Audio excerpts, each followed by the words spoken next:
Yeah. What's good, yo? Welcome to another episode of Real Talk, where as always, it's shit's real. We talk about it. Yo, I'm your host for tonight, Pat Scorpio, the New England representative. And as always, I got my man with me. I'm gonna let him introduce himself.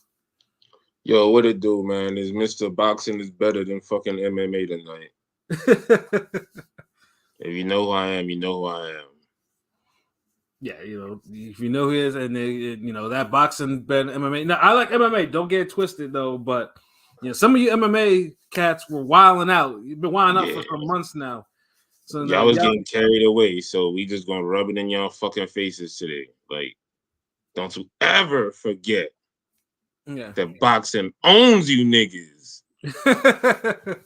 Ever.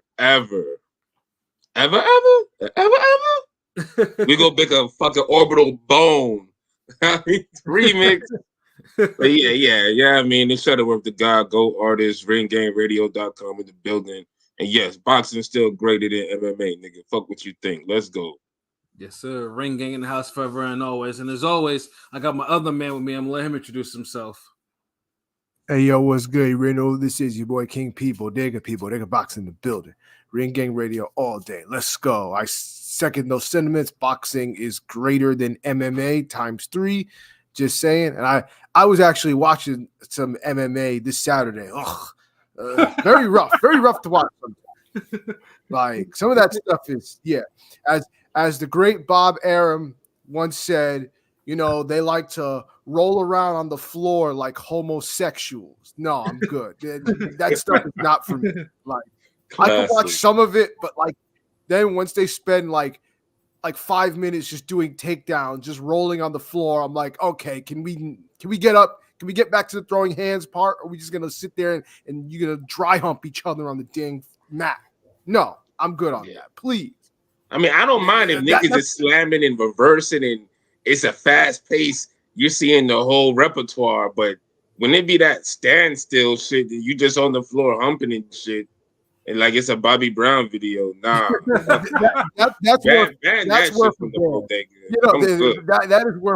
worth a ban. You are not going to come into the bodega slamming people and dry humping them. No, you could slam them, sure, but no, we're not going to sit down for 5 minutes just getting in headlocks and just hugging each other. And don't even mount that nigga, cause that's kind of even like pause worthy too, nigga. Like why you gotta mount a nigga to swing on him? Like the fuck out of here! Like you about to just imagine a nigga getting on a horse and then he starts swinging on the back of the horse head. Like what the fuck? What kind of damn Bo Diddley bullshit is this? All that fugazi ass shit, nigga. You better stand on your feet and fight like a motherfucking man, nigga. Yo, you niggas is wild, yo. And yes, by the way, Anthony Manzano, yes, I am Latino. I am Puerto Rican, so yes. I am so. Oh, you would be correct there. Oh, and one more banning. One more banning, and that's people that if you want to sit there and brag about how you were shot as a kid, like no. We are not gonna do that. Oh well, you anime, you guys are some anime goofballs. You know what I'm saying? I wasn't watching anime at 15. I was busy out in the streets getting shot. I'm like, wait, what? Like who brags? Like you the victim, that? Nigga. Like what is it cool to be the victim, nigga? Like I mean, if you like, it's like if you was gonna say it, don't add the victim part, nigga. Yeah, you know what I mean? So instead of spinning the block on your ops, you decided to get on Twitter and just try to bully anime watchers. No. You's a victim. Right? We don't need that in the bodega. That nigga got packed up so bad. Like the quote tweets I was seeing with that shit, niggas is like, you know who didn't stand for that? With that shit. Oh man, that shit was hilarious. Yeah, ain't no victim bragging here, nigga. Yeah, like Jadakiss said, what is it cool? What is it cool to get shot and not shoot back? Like, yeah, I'm saying like. But then beef with a whole bunch of other niggas who had nothing to do with it. Like that's even worse. Nigga literally went inside the house and like kicked his little brother and sister's fort over, turned off Cartoon Network. To Dragon Ball. What the fuck is Ronin Warrior? What the fuck is you hacker show? You know how I hack you niggas. Like Nigga bleeding and shit. Like, nigga. Oh, that was class. That's a good one, King P. Damn. Yo, that's fucking hilarious, yo. But yeah, no, ain't no bitch ass niggas, no victims here, dude. You banned from the bodega. And last but certainly not least, I got my other man with me. I'm gonna let him introduce himself. Edward Fly's Conscious Pilot, the West Coast Avenger, #1 contender, preparing for liftoff, Ring Game Radio, boxing always better than MMA. You know that. Yeah, there's Conscious Pilot stays elevated above the clouds, you dig? So yeah, man, we coming off Friday, Knockout Chaos, and before we get into the main event stuff or whatnot. But first of all, this event was the first time I really felt like there was a little bit too much fucking talking in between the fights. Like, I'm sorry. Like trying to tell y'all. Hold on. Let me read the comments real quick just before we start.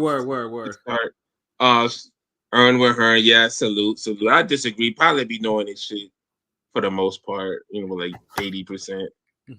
But Anthony Mazzano, what it do? Salute. Congratulations on becoming a uncle. Salute to the baby girl. What's up? Get a little boxing gloves. What you got?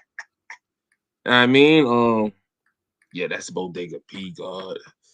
John's daughter, what it do? Ring Game, salute to the crew. LB, what it do? Salute Jersey, nigga. Yes, sir. Like, that's what rap music is today. These rappers brag about getting shot most of the time.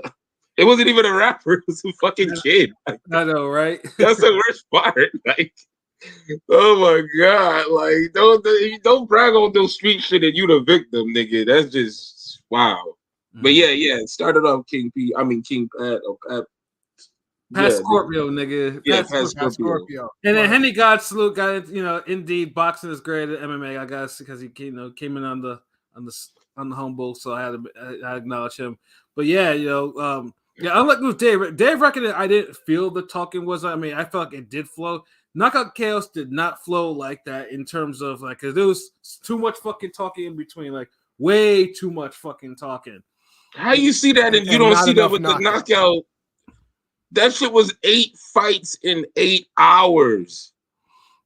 Honestly, no. Because they're reckoning the shit went on a little long. Well, the first 4 fights, they were kind of, they were knockouts, but I didn't feel like that shit was like, the second half was dragging, bro.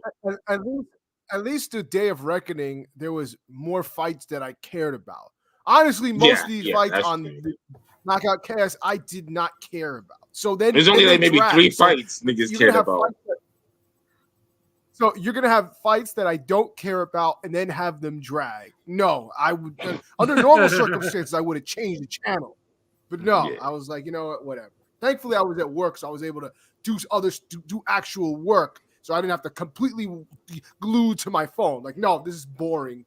Skip to the next fight, please. Well, I will say this though, in the prelims though, I would say Tyson Fury's brother Roman doesn't have it. You should like I said, the Furies, they're all a mixed bag. For every Tyson and Huey Fury, you got Tommy Fury and then Roman Fury, who he doesn't have it. Like, boy almost lost to a goddamn journeyman. Like, he doesn't have it. Like, they shouldn't even bring him over. Like, nah. Like, and then obviously Chamberlain and Gwyn, that was a beatdown and a half, and then fucking Kevin Lorena. Thankfully, he didn't blow my parlay because I would have been pissed if he scored that late round knockout against Hooney. Like, yeah, no, because that I needed him to stay on his fucking feet.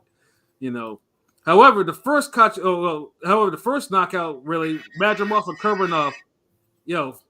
Shout out to Madrimov who laid an ass whooping on Kurbanov. Because that motherfucker got his comeuppance because, he got, Kurbanov was known for the Liam Smith robbery and the Sorrow robbery, fights that he should have lost, but, they gave him because it was in Russia. So now he was forced to fight for a title outside the neutral territory, and Madrimov beat his fucking because he gets to be in Russia where he gets more successful robberies than the inside man. Like, it's ridiculous. It was fucking ridiculous because like ain't no fucking way. Like, this guy, he's not that good to be getting these fucking to be giving the fights to him. He sucks. Honestly, Kurbanov sucks to me. Pause. Yeah, he does. He does suck. Good. Yeah. And Madrigal showed him that there was levels to this. He beat the fuck out of him.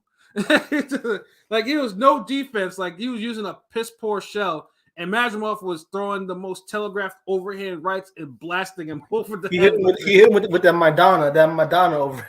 Yeah, that Madonna punch. I'm still like so on Madrimov. Like I like him, but I'm not sure how much I like him. But like he definitely looked very impressive. But then again, I mean, he was against that trash guy. He made a statement, so I'll salute him for that. Yeah, no, I knew because like once because that fight didn't happen because the British Board of Control because they're the ones who KO'd that fight with Baumgartner and the chick that had Kurbanov almost got another successful robbery. Yeah, this time the fight not happening. Like but luckily can't keep getting away with this. No, luckily I used to call him Midrimov because I saw him go to war with some African jobber, but it might be a new player at 154. Like I mean, I think he's a true champion. He has the WBA belt because now the WBA put Jermell Charlo as champion in recess. I mean, Charlo at this point has none of his physical belts. Like, I soon like he's got to figure out after he's done spending the Canelo payday what he's gonna fucking do. Like, all 4 belts are gone from dude. So it's like, I'm assuming he's done. I'm assuming if we ever see Jermell again, it'll be at 160. I think he's done at 154. That's my opinion. I mean, truthfully, you might as well go ahead and Jermell Charlo put in more. I mean. Dude is this generation's Terry Norris with how many opponents and how much work he's put in at 154. I mean, he's one of the greatest super welterweights of all time, I'd say. It's probably time for him to go up, because but right now, I mean, it's good. Imagine about like Eddie Hearn though was a fucking because it keeps on winning because for like he got a second champion in a week's time. Shit, so. Yeah, no, he has a 154 belt in his champion in his roster. So salute to Madrigal for finally exposing Kurbanov for what he is. Trash. He just was. I mean, I'm not gonna because he was fighting a little bit. I mean, he was a little hesitant at first, but he was finding a little bit of success. If you watched it, he found a little bit of success before he got bodied. I'm just saying. Well, no, Madrimov adjusted because he did have a little success, but Madrimov adjusted and Kurbanov couldn't keep up with his angles or anything. Couldn't keep up with nothing and couldn't defend nothing either. Like he got overwhelmed by dude. And I was like, that's what you get when you fight out of Russia. You're not, you don't have the home cooking judges, waiting to save your ass. However, though, the next fight with Nick Ball and Ray Vargas, I'm sorry that this first of all, I'm pissed because this fight broke my parlay. Like this shit busted my whole parlay with that fucking draw.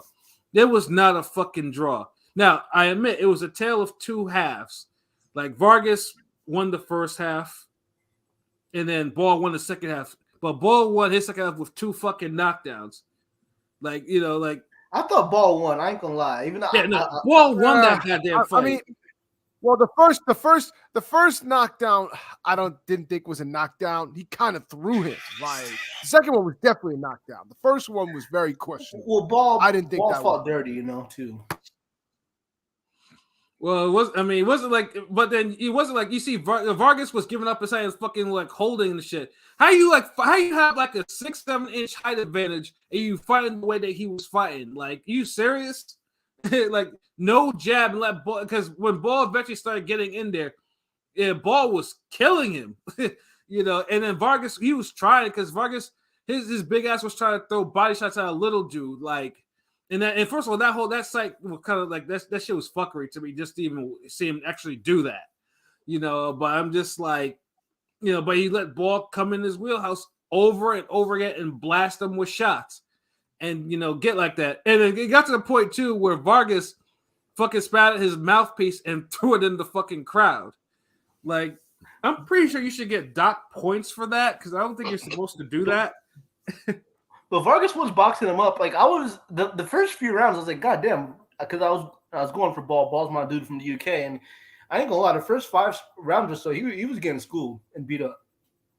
Yeah, but Ball made it a fight though, because Ball roughed him up, and he, like I said, the Ball really made it a fight, and it got to the point where Vargas really tried to put him away, but couldn't, because Vargas hasn't knocked out anyone in about since like 2016, 2017. He hasn't knocked anybody out. Yeah.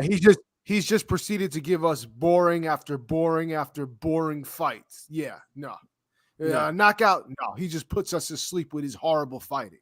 But not this fight. This fight wasn't boring though. It was definitely not a boring fight. Yeah, well, now his last couple of fights haven't been, because now his opponent has made him not fight. They've been trying to put their foot in his ass. Yeah, I mean, going from a washed dog bay to a fucking 6 foot, pedigreed champion is kind of a big leap. Yeah, well, because Dog Bay and Ball are damn near the same height, so that's I mean, competition wise, and similar and have similar fighting styles. Like, yeah, exactly. they're both that's true.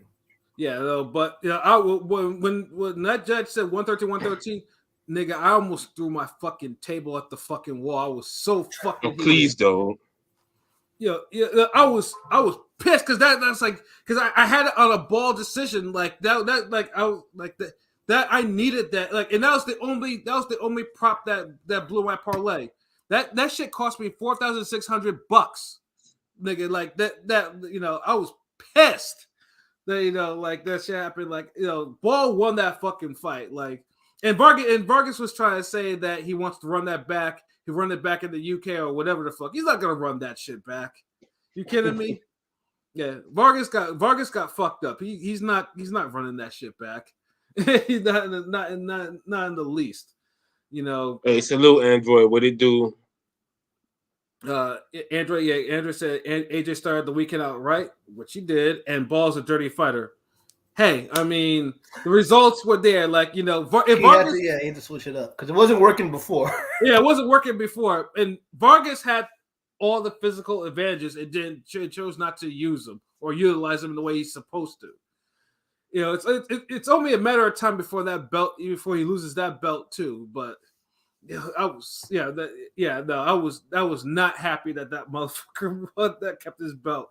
He should have lost. I think Vargas isn't the champion anymore. I think it was for a vacant because he dropped it when he moved up. So the vacant. No, he was still a featherweight. No, he still had the belt. Yeah, he still. He didn't drop. He's still the champ. Huh, I thought it was vacant. Okay. Yeah, no, he fought for the super featherweight and he lost against Shaki Foster, but he still had the featherweight title that he won from Maxell. He moved back down, huh? I thought that was for a vacant. Well, either or.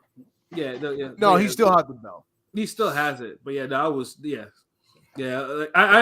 hoping that maybe it would be one of those cases where the judges said, "Hey, we have a mistake in the scoring, and Nick Ball really won," and then FanDuel will say, "Okay, yep, we reversed that," and then in a couple. So, hold on, who won? Vargas? No, it was a draw.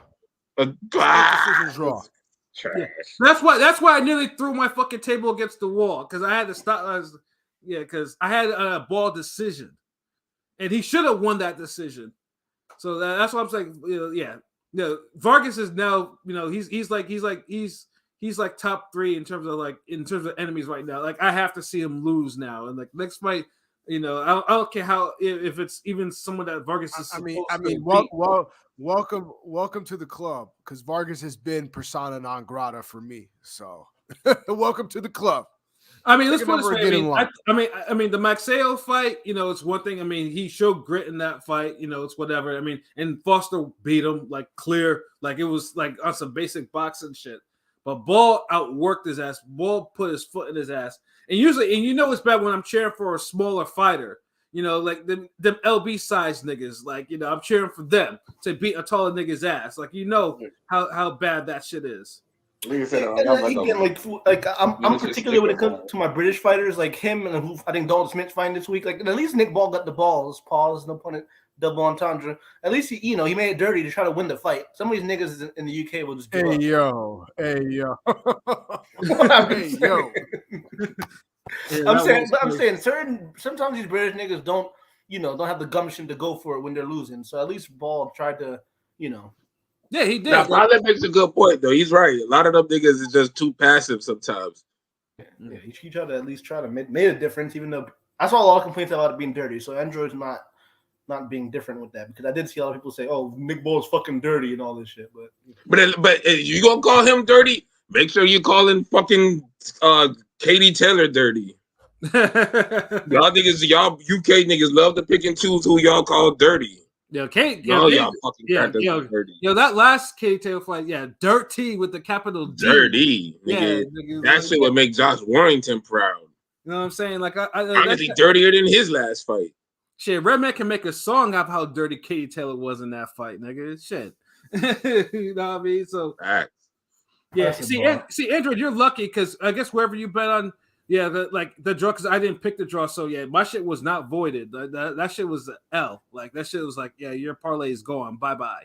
But, 4K, it was because I was picking, because I picked a couple upsets, and I picked a couple. Because I know the ball and also the next one with Parker and Zhang too. Like because Parker was the underdog in that shit, and I got that one too, and I was pissed. But that fight I expected a little bit more fireworks on, but at least I could understand. There was two things. Number one, Zhang, I don't know who's in this fucking camp with his nutrition or whatever, but his big ass should have never been 291 pounds. I don't know what it is with some of these heavyweights thinking that just because they over these 6'6", they can wave 300 pounds in the fucking ring. Like, you're not that optimal. You know, Big Baby tried that already, and he had to be on power pellets in order to actually make that shit work. And when he wasn't, this motherfucker was panting like a fucking animal out there, getting his brain rocked by Dubois. You know what I mean? So Zhang's weight is the reason why that motherfucker lost the fight. But that motherfucker also, if he was 20 pounds lighter and could move around a little bit better, he probably wins or make a draw at least.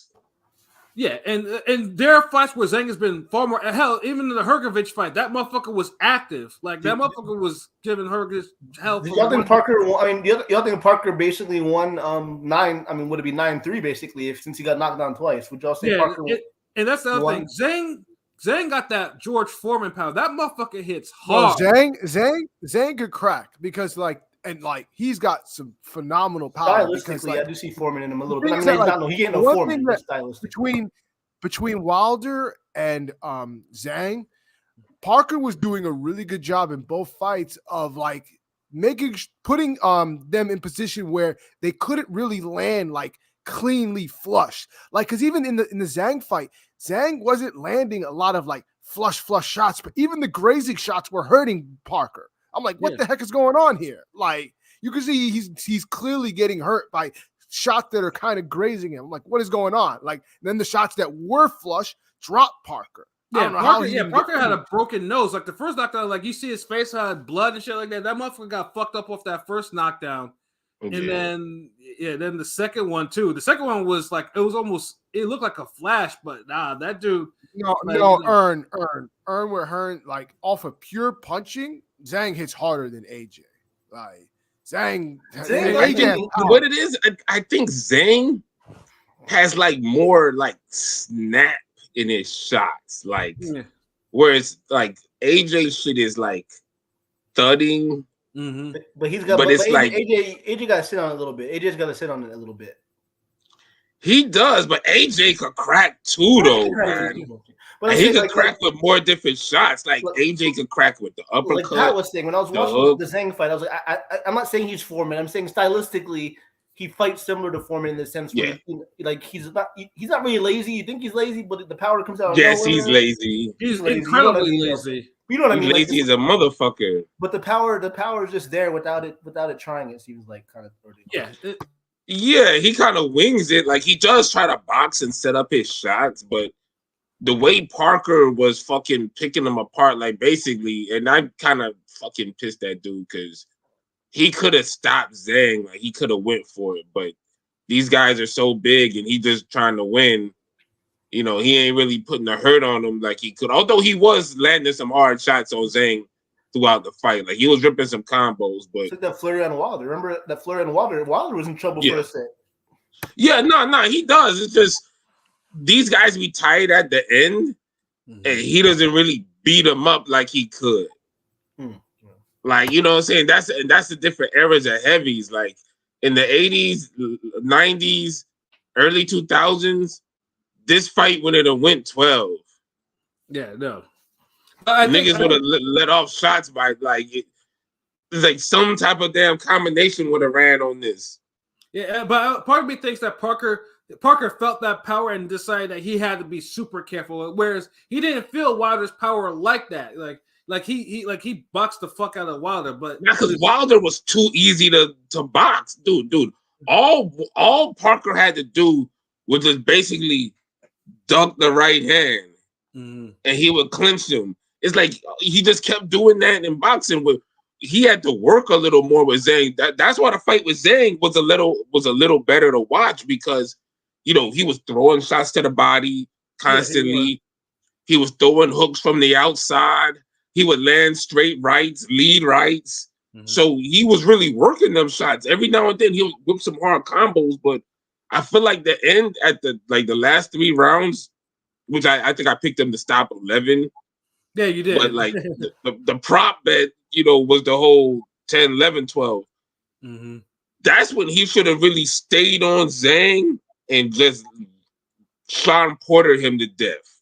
Either that or punish his body because Zhang's body exactly soft, like some Lamont Peterson shit. Just lean on him and punish the body. You right? Yeah, because opposite because Zhang has that big troglodyte caveman head. I don't think he can be really hurt by shots that quickly to the head like that. He was buzzed a couple times by Parker. Like I thought Parker had hurt him one time in the mid rounds. Like I think it was a little off balance, but you could tell by his expression was like, oh, so he didn't like that. So I'm like, Parker definitely could have damn like put more of a hurt. It's a style thing too, because it's not necessarily punches gotta hurt somebody. It's how the punches are coming at you. Right. Like if you're weighed down, somebody's leaning on you or somebody's up close, and they could just keep rattling off little volleys every 10 seconds, and you're already tired and you're big and you're heavy, and you can't lean on him because he's pushing you off and about working your body, so you get fucked either way. Yeah, you're gonna end up damn tripping over yourself, falling, like it's shit like that. That's the only thing I'm saying. I mean, I'm nitpicking, but Parker won. He's all around just better fighter. Yeah, but Zhang just didn't give himself the best chance to win. Like Android, Zhang said Zhang got way too overconfident and then started looking for a perfect shot. Yeah, he did. Because he was like, okay, I can touch him at any single time, and bam, he goes down. But Zhang didn't want to work. He didn't want to do no type of work to work up his power shot. He was just like, not even a jab, no activity, just plodding forward. I'm just like, and the weight had something to do with it. He was hoping Parker got lazy too, though. Well, the weight, and also he's notorious. We always talk about his gas thing's kind of trash. So it's like, and them body shots ain't help because that's one thing Parker did. He worked the body the whole fight, and a lot of times Zhang couldn't fucking dominate a whole round. He would look good for the first minute, then he'd lose the second and the third minute. Right. So it's like, he almost had it. Like if he loses 25 pounds, more active, he wins this fight. It's one of those fights where I know people say like, man, y'all always be saying just throw more punches. But literally some fights are just easy enough to see where throwing more punches would make the difference. And you can't tell me it won it in this fight. Like, fuck? Yeah, and Erwin Hearn, I thought Parker could have finished Wilder and Zhang if he didn't play it safe. He definitely could have finished Wilder, but with the Wilder, he when he was trying to, he smothered his work too much. And that was the problem. Like he had Wilder ready to go. He just smothered his work too much and let Wilder kind of tie him up, and and that was that. And Wilder survived. Yeah, Zhang was like, he buzzed him, and he had him, but he just wouldn't go in to finish him. Yeah, like he didn't really work on it. Like he wasn't like how Bird was like really whooping on McCline. And then in the champ rounds where you had McCline was really out on his feet, like. Yeah, and Bird just like he couldn't. As a big motherfucker, you holding up trying to work combos. So and Bird was doing it because Bird was Bird had been fighting for his life since round 1. So Bird was like he had to do it because he changed the dynamic. He had to change the whole dynamic though. Yeah. But you're right. Yeah, and that's what. Well, you can say Parker was fighting for his life too. Like every time he got touched, he was getting dropped and shit. Bird got dropped one time, and then these niggas was battling until Bird just kind of started taking over, and McCline got tired. But yeah, Zhang ain't, dude. Okay, I'd give you this, Pat. Mm-hmm. If Zhang fought as hard as McCline did, he wins that fight. Yeah. Easily. Not easily, but he wins. Unfortunately, Zhang doesn't have any type of gas. Like his gas tank is horrible. Yeah, he's like he's like a dang Bugatti that can only go like 30 meters and then just runs out of gas. Yeah, I mean, I know it's a great 30 meters though. Like. I mean, I know Zhang is 40, but someone needs to tell him that 291 isn't the wave. Like he should be a lot lower, at least 30-something pounds lower, somewhere around there. Like, he need to do some cardio because ain't he Chinese, right? Yeah, the motherfuckers love basketball. Why he ain't running with them niggas? Like, get your big ass on a fucking run on some grass. Cool. Pick with him and Yao Ming. I don't know how there's no picture of him and Yao Ming together. I'd expect them to have a collab by now or something. That too. Like, what the fuck y'all doing? Like, y'all not promoting this nigga right. But that's what it is. He need to fucking he gotta drop. Like don't even look. They shouldn't even try to go crazy with it. Don't even look at it like, yeah, you gotta drop 50 pounds. This, that. Look, focus on taking off fucking 10 pounds. And taking it off clean, where you're like now 281, but you're used to 281. Like you can't just eat a sandwich and you go back up to 290. Like nah. Well, you're used to, like, your body's already adjusted. Like that's how you really lose weight and keep it off. Like you gotta like stay at 281 for like a week or two, and then push for 270. Yeah. You do it in 10-pound increments like every 2 weeks. He could take that off. Like, nigga, get the fuck out of here. Yeah, and you could do it without hopefully he could do it without dehydrating himself. Like, you goddamn walrus looking motherfucker. Hell, of course he can. Like, nigga, like, dude, like losing weight, like, and a lot of what he got on is water rate, first of all. That's why I know you could do it in the 10-pound intervals. Like that water weight. If you do that shit, like, you know you'll get that water weight off quick. Yeah. And that's all it really is. Like, and now that's the thing. Remember, if he's lifting at the same time and still doing his boxing workout, he take off that water weight, he gonna start toning up anyway. Like, oh yeah, absolutely. But yeah, it was disappointing. But apparently, Andrew says there's a rematch clause, and Zhang, and truthfully, there really shouldn't be one. I don't think there should be one, but I won't. I mean, if they're gonna fight again, the fight was close enough to where it's a majority decision, right? Yeah, it's close. Think about it. We're literally saying Zhang could have won this if he channeled Jamil McCline of all people. Like that. That's literally what we're saying. Mm-hmm. And didn't McCline lose a majority decision? Yeah, no, I hear you, but to me, I think Parker. I think Parker should be rewarded because now Parker is now clearly a top. True. You're right. Yeah, because Parker threw himself into the fire with facing a Wilder and facing Zhang, and came out there smelling like roses. So it's like, yeah, like I like to see him he deserves a better fight. Yeah, honestly, like. Parker got a case. Like, if he becomes a heavyweight champion again, if he wins a belt, like, he really has a good case for, like, I don't know. He just got a case. Don't say it. No, I'm just saying. I don't know what he got a case of damn donuts. He got a case of baseball cards. He got a case of comic books. Case of Heineken. Becks. he got a case. I don't know. I Like know what you mean, but I know some people are complaining. Oh man, he's getting decisions and all this. The heavyweight fight, but he's winning the fight, so it's not like not like you get him. oh my god! But I'm not me. I don't care. I mean, Yeah.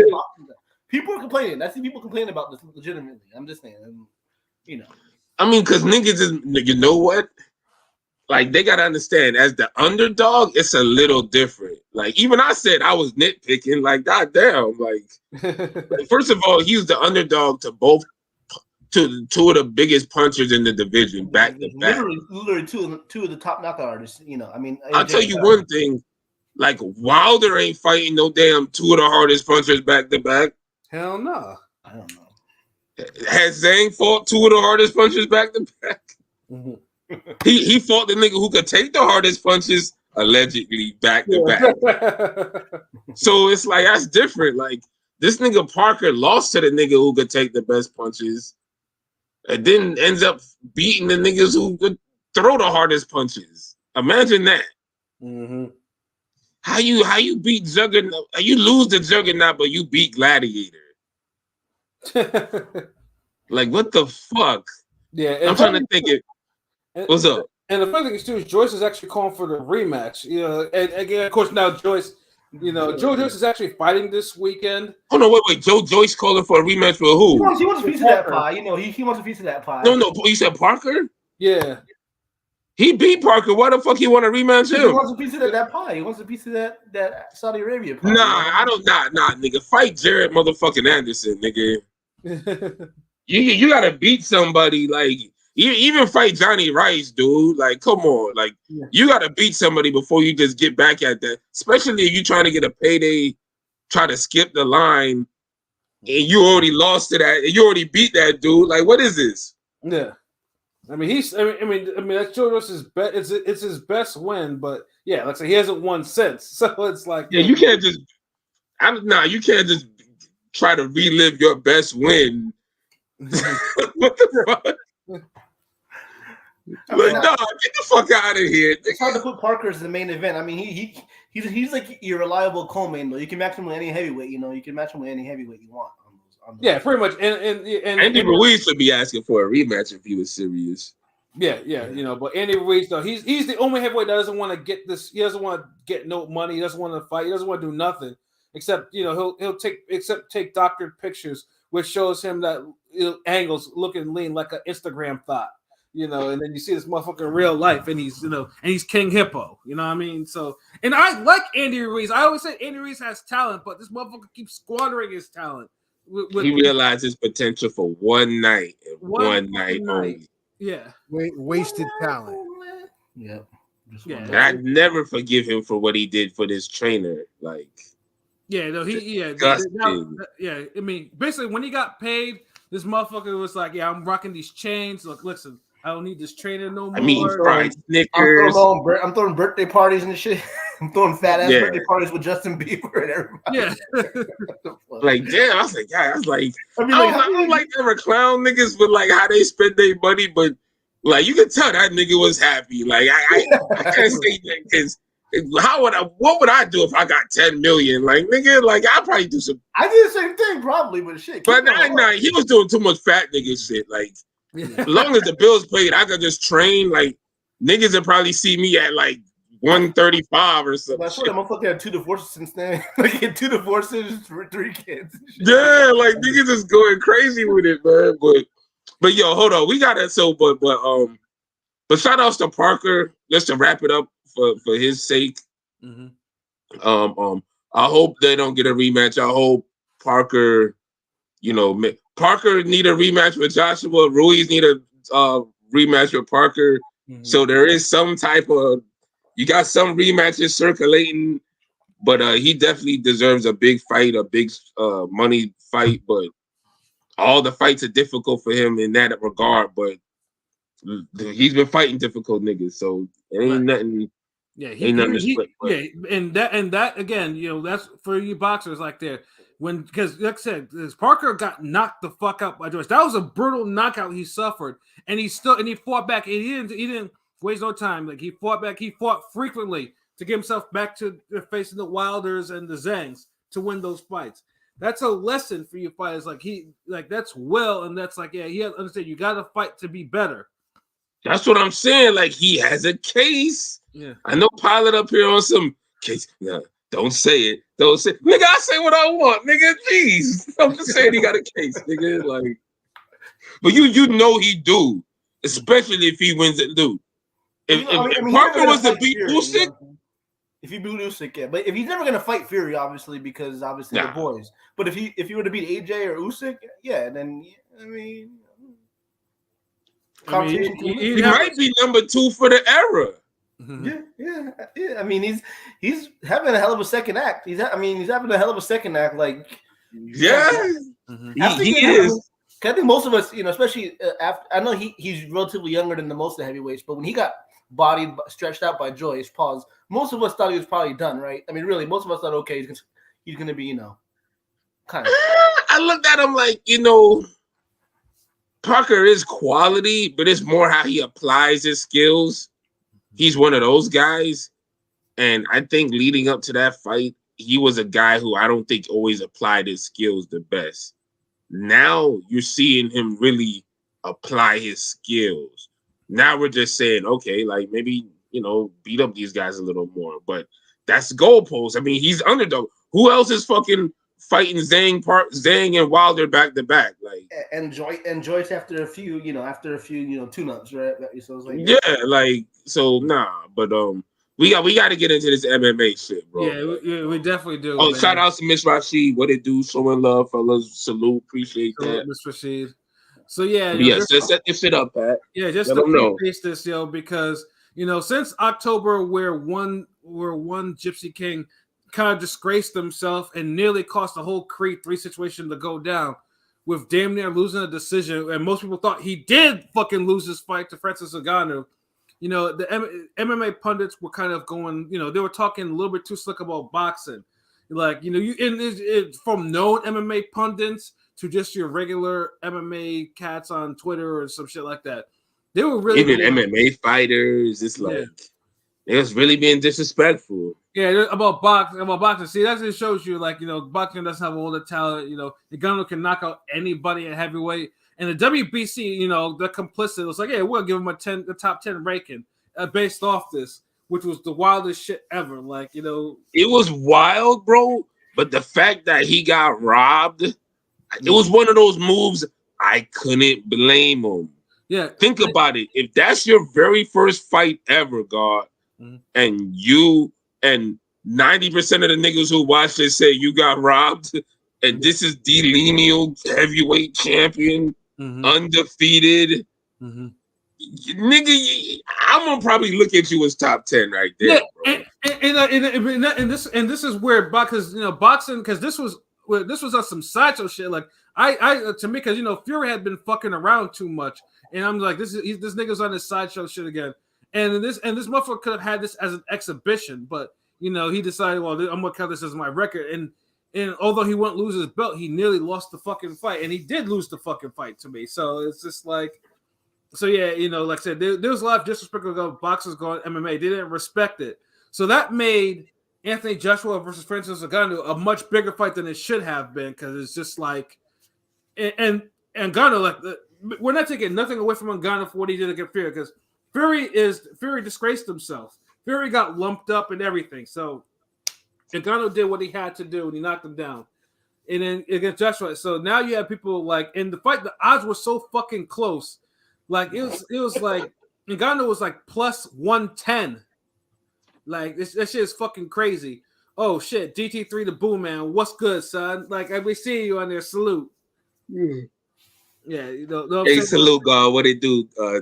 DT3 the Boom Man. Like the odds should have been like, Ngannou should have been a big underdog, but no, it was like plus 110 or whatever. It was just like, and again, you could hard win because Fury fucked around, and of course, it didn't help too. Where Ngannou, obviously, he was feeling it, and even during the build up to this, Fury was kind of talking trash, so Ngannou had to kind of threaten him, like, listen, like, you're only safe within the rules of boxing. If you come at me like that outside of this shit, and basically it's like, I'm going to kill you straight up and down. I'm just like, and what's the heavyweight champion? And Fury was like, what the fuck Fury's going to say? Because You know, Fury was honestly low key looking a little shook. Like, yeah, I don't care what nobody say. Like, but I felt like he felt that like he was digesting them words. Like he was really like damn, like, all right, yeah, okay. yeah, yeah. Like he was super subdued. Like, Yeah, like, that's the word. Nigga. He's subdued. Like, yeah, and then and funny thing is too, because after that one, because he was one of the pundits for the card, and he was like, "Yeah, I gave a shite performance and all this like that." Like he could he didn't try to talk trash once, but you could tell that motherfucker was hating hard. Like he was he was like, man, whatever, but but I guess he didn't want Francis to say he can kill him outside the ring again, So we had, and so you had the build up, and Ngannou, is basically, they have the whole programming and stuff. Hey, this is great. MMA fighters can box too, and then Joshua is pretty much being stoic, like like he's always been like these last couple of years. Like he's just about his business, and then you get him in, then you get both of them into the ring, and then hold on, we got to mention that commercial they did was fire, like. Yes. And they predicted the knockout on that. Like, yes. Y'all did, so art imitating life imitating art, nigga, whatever you want to call it. But that shit was fire. Yeah, like I said, the Saudis, I mean, like I said, there's also some cons that people have about them. But one thing that it's universal is they know how to make a fucking commercial. Like, them shits is entertaining and creative as fuck. Like that shit brought me back. I was like, God damn, this is some old arcade 1990 shit. Like, and they going way balls to the wall, my nigga. Pause. Like they really going overboard, over the top. Like they trying to make the next Transporter 5 or some shit. Like, it's like it's almost unnecessary, but it's fire. And I mean that's false, Miss Bitch. I don't just bet on the light skinned fighters. That's only Keith Thurman. Like, if you light skinned and you from Florida, it's like.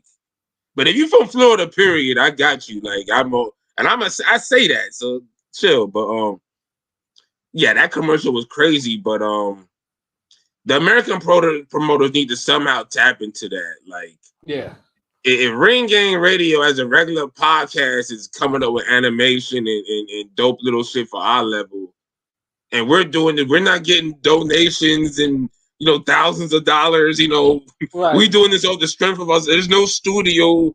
I'm literally drawing 15 pictures so y'all can see a nigga throw a 1-2. Like, if we're doing shit like that, you can't tell me these promoters can't, take 15 racks, and be like, all right, hold on, let's see what we could do. Boom, boom, rent a green screen, whatever, get some rappers. This can't come up with something like. Yeah, seriously. Like, I mean, Sony's even came up with a playable version of the commercial, which is even more fucking insane. Like, it's like. Yeah, they. So I can't hate on them 100%. Like Pat said, they got their pros and their cons. And so that's one of their that's prolific bars. Yeah. But as for like the actual event, like the fight itself, I don't know how y'all niggas who the fuck said damn Femi was gonna damn box his way to a decision and keep away. I think that was P, but I'm not gonna say no name. Who said that shit? I said he would box him and probably get a late stoppage. Well, turns out he didn't. I'm glad he didn't. Oh yeah, okay, because that shit I could have just imagined. He was falling for every feint, nigga. Like I can feel that, but it seems like AJ, because after the fight, right? AJ got his grab the mic, Paul's, swagger back, like where you grab the mic and talk to the crowd. We haven't seen that AJ in a while, where he got his swagger back a little bit. I don't know. We'll see what he got. Well, because number one, he easily worked someone where the lineal heavyweight champion struggled with mightily. And the guy's never been hurt in UFC. I watch UFC. I mean, he's never been rocked ever in UFC. So that was amazing. Yeah, and that's the thing. Ngannou has been submitted, has been decision, but it's hard to rock him in the fight. And he's fought with bad knees in the air. But Joshua showed him that there's levels with your hands. Like, yes, you can be a good boxer for an MMA fighter, which Ngannou, like I said, he did his thing against Fury, though. But when you find a professional who's really like really in tune with the fight. Dialed in, yeah. Who's But I mean, a puncher in every sense of the word, just like yourself. But Like, aside from the Usyk fight where he kind of had a, I'll say a breakdown or whatever, when's the last time AJ grabbed the mic, talked to the crowd with that swag? It's been a long time, I feel like. I don't know. it's been a while, but he hasn't had a moment like this. Because, look, remember, he's been building. Like, Jermaine Franklin, he kind of looked mid as fuck. Like, he made, and Franklin's quality, like, and he still looked mid against quality. Like, then he had the Helenius bout, where he kind of still looked mid, but you saw he was trying to turn the corner. He did get a KO, which was brutal, but he was getting boxed up at moments, and I think his nose got bloodied. So still, it was a little past mid. And then the Volin got him where he needed. Volin was there, like you saw him. It was like it was like a series, like a movie, like it was like the Thor series, nigga. Like 1 was cool, like the 2 was better, then the 3 was real good. Like, and Volin, people can say what they want, but Volin had good wins. Volin had took the champion to his limit and had just come off beating another monster puncher. So it's like, you can't. AJ keep beating up everybody. Damn, Fury struggle with. If Fury go life and death with him, guarantee you Joshua gonna just wipe his ass with him. Yeah. And then Ngannou, God bless him too, but I don't think he trained with Mike Tyson for this fight because I'm pretty sure Mike Tyson would have shown him like, hey, you don't have to bite on all the fucking feints that Joshua was doing. Like, dude, like I don't know, bro. Like, even the shorty I'm teaching the box now doesn't fall for the feints like this dude. And if one hand is going for it, not the whole like. So it's like, damn, nigga, you supposed to be a striker. That's not even like boxing. That's more like if you got hands, you kind of know that shit. So it just had me like, I know PJ because I think I talked with PJ briefly about this, and he was like, yeah, PJ couldn't believe how he was falling for the feints. I'm like, there's no one easily, yeah, and that's what led to the knockdowns, because Ngannou kept on pawing with you're not gonna paw, you can't paw your shots like that and bite on a feint and leave yourself open for a right hand to come right down the pike, Yeah, and you know what? But that's one thing I'll say about like I try to drill into people who like if you're inexperienced and you're fighting someone better than you, I feel like it's always better to just lead. Because you kind of take things in your own hands. You can kind of push them back. You can see what happens. Too many times they get caught up in that. Let me see if I could box him, or let me see if I could land a counter. And it's like, dude, like you're literally trying to just play a game that you have like 1% chance of winning at. Whereas if you go forward and just say fuck it, and let me just work behind the jab and go for it, at least your chance is like maybe 5%. Right. You could do something, but that way, like the Fury fight, I could tell kind of gassing Ngannou up too. Yeah, because Ngannou damn near threw a Superman punch at Fury. He was feeling that because he was like, "Oh, I'm whooping the dude's ass." Like, I'm talking about as far as how he approached Joshua, because it looked like his boxing skills regressed. Yeah, I'm like, God damn, it's just one fight, nigga. Like all you motherfuckers who was talking about, well, he'll beat Volin, he'll beat Chisora, he'll beat Dylan White. All you niggas who was saying that, like y'all, I don't know now. Yeah, y'all were loud. Looking bad. Now y'all were fucking loud about that shit. Like it was like, because Fury just disgraced himself. Like but it's like, unless Ngannou was like some sort of boxing savant or something like that. Like that, that was like a 1 in a million type of thing that he did. And Joshua showed that there was real levels to that. Because the first knockdown, you could tell Ngannou was like, "Oh, damn! I've never been hit that hard before in my life." Like he wasn't like buzzed, but you can tell it's like, "Oh shit! Let me get up and try to fight." But luckily, it was near the end of the round. The second knockdown, though, that motherfucker was halfway in the bushes. Like he was already on Queer Street. Like, bro was like, wait a minute, because he got up to his feet. You can tell the eyes don't lie. That motherfucker was gone. Each knockdown was harder than the last one. Like, yeah, it's like, you know, in Street Fighter, how you have, like, I think jab, like strong, then fierce. Mm-hmm. That nigga was getting dropped by each button. Like, I think the first one, like, jab, like, oh, shit. Fierce, like, oh. Yeah. Strong, pow. Like, oh. Yeah, and if I had to choose, honestly, I know the ref probably didn't want to stop it, but ref probably should have stopped that because he got up to his feet. He got up slow. You could tell that the lights were kind of flickering. Yeah, I thought they was gonna stop it off the second knockdown because it like, but you know, somebody would be like, no, like we paying these niggas too much money to y'all stop it like that. I need that. Somebody got to get put out. Like, you got an old yeller, some motherfucker in here. At the end of the sentence, basically, I need an exclamation point at the paragraph. Yeah. Nah, we don't want a period or a comma. We need an exclamation point with a highlighter. You need 3 exclamation points with different highlighters. Yeah, that and Joshua just when he walked forward and threw that final cross. That cross. The funny thing is too is that cross. He put. You could tell he put weight on it. Like it was subtle, but he put some real weight on that shit. You know. See, and that's the thing. Like when you let them niggas, when a novice level Ngannou nigga let a guy like AJ come toward him or be the one who has to counter. That's the shit you open up for niggas to tee off on you. Yeah.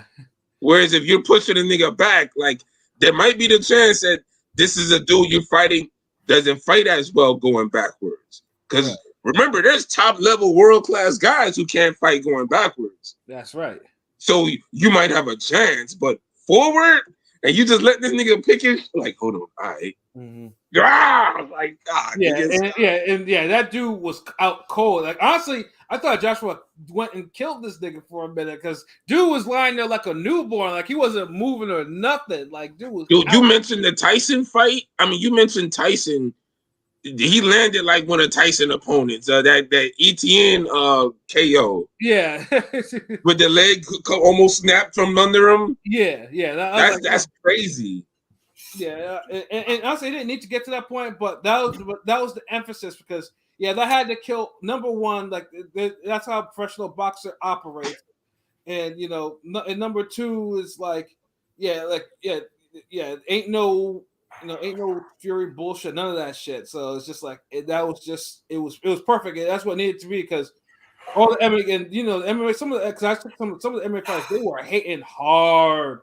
Of course. Oh, we about to deal with them niggas. Hold on. Let me just because Miss Bitch got like the commenting. AJ does better against tall fighters. Now he does better against niggas who can't box for shit. The coward Fury never gonna fight Usyk. Nah, they gonna fight or they gonna have Fury on the run. Or all the money they done been giving that nigga family. Motivated and hungry AJ is top level. You damn right. Mm-hmm. AJ needs a trainer like Calvin Ford or Abel Sanchez to teach him that pressure fighting style. Has all the advantages. I kind of like what he is now. He don't need to go to nobody else. Like stick what he has. Mm-hmm. But AJ as a pressure style is like one of the most intimidating, dangerous fighters you could have. Like that's one dude I wouldn't want to fight AJ when he's in that mode. Like, nah. It looked like he could just do what he want. And you'd be suffering if a white tiger fought a Black Panther. Damn well Shutterworth we're going with the white tiger. Is the white tiger from Florida? Damn, like, geez, what is this? Like, who the fuck else light skinned? I be picking in fights. Like, come on, like, damn, like. And then Rob D, it was a big time knockout. It was a trip seeing Ngannou fall multiple times and get knocked down like that. I know it's UFC before, but shit. Yeah. I mean, it happens, like I said, because sometimes, most UFC fighters, you can get hit with 4-ounce gloves or get hit upside the head with knees and kicks and shit like that. But a boxer that knows that, that's good, that actually has that's good with his hands, like noses, that has, punches all the damn time. That's power. Like, that's how you develop it. Like, he punches correctly all the damn time. Yeah. Hold on, who's damn lifting plates in the yard? That must be Pilot. This nigga about to damn do a hit like 2 caddies. Like I fucks with it. Like nigga, I'm trying to get my workout after this. But that's the thing, bro. Fucking the gloves at MMA, they're smaller and shit. And you gotta hit niggas perfectly and shit. Like boxing, the gloves, your hands are more protected. So you subconsciously throw harder. Even the lightest punching niggas gonna throw harder in boxing gloves. Right. You seen how the old man explained it in the first Undisputed. Niggas just trying to on that bare knuckle shit. Then he was like, nah, put those gloves, motherfucker. Like we want niggas to really throw all that damn. Nah, and that's why I say like boxing. Once again, boxing remains the best martial art to learn. Is the most practical, is the best, is number one, is striking. Most fights are striking matches. And whoever strikes faster, better, or more aware to being struck at fucking wins. And we're saying this too because we're not, I mean, some of us have done the other martial arts other than boxing. In fact, we encourage it for the most part. Yeah, like, dude, come on, me and Pat, like we've studied different martial arts. Like I know, like if I could start all over, I would do boxing first, but I didn't. Like I ended up doing boxing last, and it was the last and final real discipline I kept at. Like, and it's just serious. You're not gonna learn the type of distance and striking and learning to avoid punches like you will in boxing. Like you just don't. Like a lot of that slam takedown bullshit. Regular street fighter niggas who fight all the time in the streets throwing hands, they stuff them shits down regularly, nigga. They know the distance to fucking throw hands. So a lot of people think that boxing is just top heavy, where you're only using your torso and up above. Right. And you're using your feet. And on top of that, that boxers don't learn dirty shit too, which is another thing. Like there's a lot of things in you learn in the boxing gyms that they may be illegal in the ring, but yeah, like I said, you learn some shit. Like hell, even Balrog and Street Fighter. Like, what do you think? I mean, like all the shit that Balrog used to do in there, like that's shit, like headbutts and arm locks. That's a whole thing. Hitting knees and shit like that. It's like hitting hips. Like, watch Holyfield versus Ruiz 1 and tell me there ain't no dirty boxing. Yeah, like that nigga. That's a template. Like, come on. It's like y'all don't understand. Like, all fights go to the ground. Yes, when a motherfucker knock you, your senses loose. Like, get the fuck out of here. Like, y'all just say a bunch of half-ass cliches thinking y'all know the game, but y'all ain't shit. Yeah, because I'm tired of people, like, boxing is a gentleman's sport, yes, but I'm tired of people thinking that boxing, like, it's just like this, and MMA is just everything. Like, no, you learn a lot of shit that's illegal in boxing. Like, that's the whole reason why rabbit punches are illegal, because if you hit someone with a rabbit, you could kill them. Or it's like these are shit. Like it's not that much different from MMA. It's just more focused on your hands and your ability to not take punches. Say, oh, you gotta avoid kicks and elbows and knees. I'm like, dude, in a real fight, you don't know what the fuck's gonna get thrown at you. But when you know how to strike, you're defensively aware and alert for everything. Like that's what niggas who don't fight would say stupid shit like that. Right. Like, come on, man. But hold on, let me see. I see Rob asked something. Some boxing gloves have less padding, like horsehair ones. Yep. Padding on MMA gloves over the knuckles is the same. Rob, the question for you: does the bar weight count? I got a new high I never thought I'd reach in life from someone that never was active growing up. But yeah, they're smaller. Oh no, hold on. That's okay, Rob. You mean for the Olympic bar, like for bench pressing? Like what, 45 pounds? Yeah, I mean, yeah, that counts. Unless you got something smaller, then yeah, you gotta just do what it do. Yeah. Then I mean, you gotta put heavier plates on it. Right.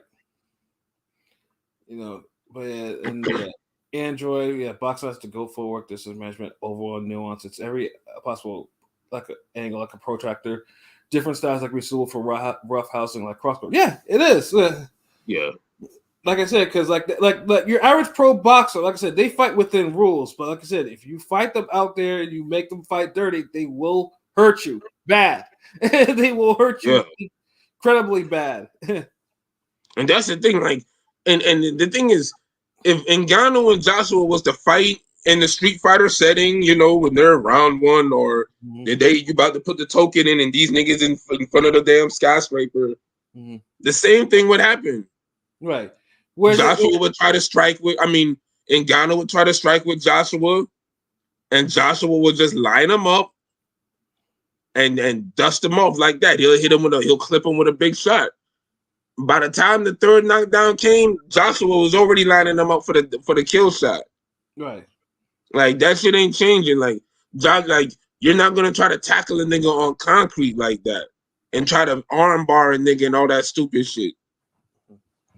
You're gonna try to strike that nigga and kicking. Yeah, y'all niggas, I get the kicks and shit. But somebody who has in boxing, once again, GOAT distance and GOAT footworking abilities, they're not just gonna stand there and let you kick. They're gonna be moving around. And if they catch you off balance or during the recoil moment of that kick, you might get struck hard. Yeah. Pause. Like you might get bowed. Like, oh shit. Like the fuck? Like come on. Like don't play around. Okay, hold on. He said I put up my own weight 190 4 times. That's good. I mean, if you putting up your own weight, that's what's up. Like, keep doing that shit. Like, by next week, you should be able to put that shit up 6 times. But what you got to do is don't wear yourself out. Like, do less reps to get to that, and then fucking try to do more for that. And Rob D says it's crazy though. I've seen Ngannou knock dudes out hard as fuck. He ain't gay. I take it. Yeah. Like I said, like Ngannou, like his knockouts are not necessarily, like they're not boxing knockouts. He's swinging because he hits. He does hit hard for MMA. Yeah, it's the Bob Sapp knockouts. Yeah, it's the sheer power and force. Like this is the thing. Like boxing. If you learn correctly, you learn how to put 100% of your body and align the 4 quadrants of your stance into the punch. Some people only could get one right. They'll turn the fist over, but the shoulder ain't locked. Or they'll drop their knee, but they don't rotate the hip. Or they'll drop their knee, but they don't turn the fist over. You got to do all 4. And a lot of big niggas like that who are just big and they got the leverage, they're just throwing from the shoulders or the upper body. Clarissa Shields is like that. She throws from her upper body. And when she does bend her knee, she does have a little more arc on the shot. But since she doesn't turn the fist over, since she doesn't rotate her hip, the fucking the punches she don't get the knockouts. The punches miss that last fucking impact, that jolt. That jolt is what lifts you off your feet. That's the shit that gets you going back. Right. But yeah, Shuttleworth on Bill Haney, light skin payroll. That's why Mayweather would never fuck with Shuttleworth. Imagine Jeff calling Shuttleworth cracker every time he comes to the gym. Yo, what the fuck? That's some random ass shit, yo. That's a random ass shit. Like, imagine a nigga just go to the gym and he's like, yo, what up, cracker? Like, yeah, we be fighting. Yeah, fuck that. I ain't gonna be taking that too much to that. Like, unless I call you something else equally as bad, then. But I will say this though. I mean, I like how the fact that Joshua didn't take any real gratification for actually doing it. Like, I think he didn't want to do it, but he had to do it. He had to, for boxing, he had to do it. For as heavyweight boxing, that's the dominant dude. Look, nobody should want to meet Anthony Joshua in a dark alley and have to throw hands. Yeah. As heavyweight champion, it's like you have a responsibility to have that aura about yourself. Like all that MMA shit, no one really looks at these guys as the elite because we know these dudes are just swinging, clubbing at you. Mm-hmm. No one's gonna be like, oh shit, he's gonna do some Kent Shamrock heel fucking ankle lock. Nah, and Ken Shamrock wouldn't do that in no fucking street fight. He knows better. So niggas just know what to expect. With boxing, you're looking at see even the biggest dude to move quicker than the fucking average Joe and bop your ass. Yeah, no, and like I said, it was good that that he gave Ngannou encouragement. It's like, yo, don't quit this, because Ngannou obviously, like, he's 0-2, but he gave, he has a split decision loss to the current heavyweight champion, and he's made $30 million, in 2 fights. I mean, he don't have to box ever again, really. I mean, I know PFL signed him, but PFL signed, they just signed other guys for, like, is he like, PFL or whatever? They signed them as a sport agency because they're letting all their guys fight on different, platforms. They just signed them just to have the name recognition. You know what I mean? When's Savannah Marshall fighting? Yeah, Savannah Marshall. I think what's her name was this, Clarissa Shields was just on there. You know what I'm saying? But at least Clarissa Shields will be fighting. All these other niggas they be signing, I never see them fight. They just signed them just to have the Savannah Marshall they signed, and I'm like, when's she fighting? Exactly. They just have their name there just for value. They signed Amanda Serrano too. Amanda Serrano ain't fought in a while in MMA. I know she fought there before. You know what I mean? But yeah, it just makes you think, like, seem like PFL's just trying to get the era money. Yeah. Or something. I mean, Ngannou don't have to fight you, as the MMA ever again if you don't want to. He's like almost pushing 40. I'm cool because the UFC is going through I want to say downward spiral, but it's at a slant. It's at a decrease because one, it's like they don't have any stars right now, and they try to make boxing is doing so much better. It's looking even worse than it normally would. See, if boxing was struggling, you'd have UFC trying to be like, well, they try to do all the real fights, fight all the real fighters, fight the best over here, yada. But now people are seeing like, hold on, we're getting that in boxing now too. What the fuck are you talking about? Then they look a little more closely and they're looking at it like, hold on, wait. This guy works at Wendy's and he just started MMA 3 years ago. He's 27. This dude worked at TJ Maxx and he just started 5 years ago. He's a security guard at Wacken Hut. They're both 7-0. The best fighting the best. Yeah. With boxing, we'd be like, best fighting the best. You'd be like, okay, both were on the Olympic teams for their country. Both undefeated. One's a puncher from Argentina. The other one's unheralded Asian from the Philippines. They're 12-0 with 10 knockouts each. The best fighting the best. Like, you know what I mean? Like we'll all be like, yeah, nigga, the main event ain't really popping, but yo, this fight right here, Pat, what you said is gonna steal the fight of the night.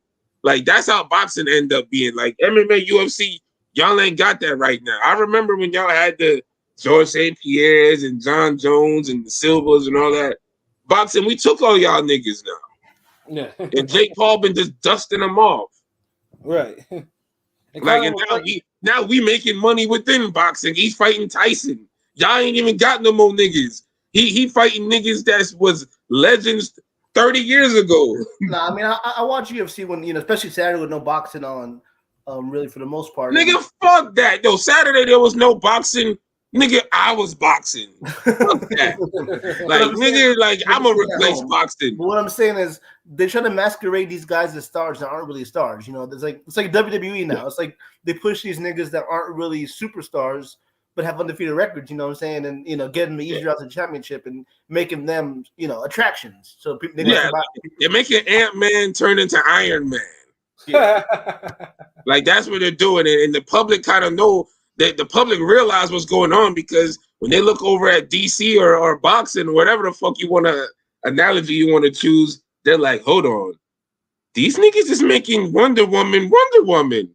These niggas is making Aquaman. And now he fighting Black Manta. These like you're getting everything you want over there. And the UFC is like, niggas is just giving you some shit, hoping that you're not up on things to realize you're getting a chicken shit sandwich instead of a chicken sandwich. Facts. So that's what it is. That's what's going on. And until y'all just start paying more people, the ramifications of this, like y'all don't like, yeah. One thing before we close this out. Mm-hmm. Y'all don't understand the ramifications for this. Boxing is slowly taking over as like the young nigga fighting sport. Like kids ain't really like, people ain't looking at MMA as the like, oh yeah, you're the badass now. There's no more era of motherfuckers with tattoos and affliction t-shirts. That shit is dead. You'll see the goddamn Dragon Ball Z shirts come back before that shit come back. And that's true because, obviously Jake Paul, but I mean, even real boxers, Ryan Garcia, Tank, Boxing as a whole just got popular, bro. I'm saying Ryan Garcia and Tank are both relatively young. Tank, pushing 30, we know, but Tank got the urban youth. Whenever Tank gets in some shit, Tank's always, the attachment to Floyd really helped him. I'm just saying, because he's all over the shit.